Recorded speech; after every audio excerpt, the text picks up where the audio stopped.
কোরবানির পশু কিনতে গিয়ে ভুলেও যে ভুলটা করব না সেটা হচ্ছে একেবারে নামি দামি বড় গরুটা কেনার জন্য হারাম পথে উপার্জন করে নাম করা বড় গরুটা আমরা কিনতে যাব না। আমরা কোরবানির পশু যদি একেবারে জীর্ণ শীর্ণ হয়, সুস্থ পশুটা কিনব, আল্লাহর জন্য কিনব এবং কোরবানি আল্লাহর জন্য করব। সবচেয়ে বিগ বস এবার আমি কিনব।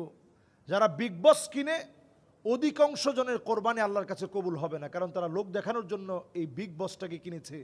বিভিন্ন নায়কের নামে গরু পাওয়া যায়, ওই গরুটা কিনেছে। এগুলো শুধুমাত্র লোক দেখানোর জন্য কিনেছে, এগুলো আল্লাহর কাছে কবুল হবে না। লা ইয়ানালাল্লাহু লুহুমুহা ওয়ালা দিমাউহা ওয়ালাকি ইয়ানালুহু তাকওয়া মিনকুম। আল্লাহ তাআলা শুধু দেখবেন আপনার তাকওয়া ঠিক আছে কিনা, আল্লাহর জন্য আপনি কিনেছেন কিনা। অন্য কোনোটা আল্লাহর কাছে পৌঁছাবে না, শুধু পৌঁছাবে আপনার তাকওয়া।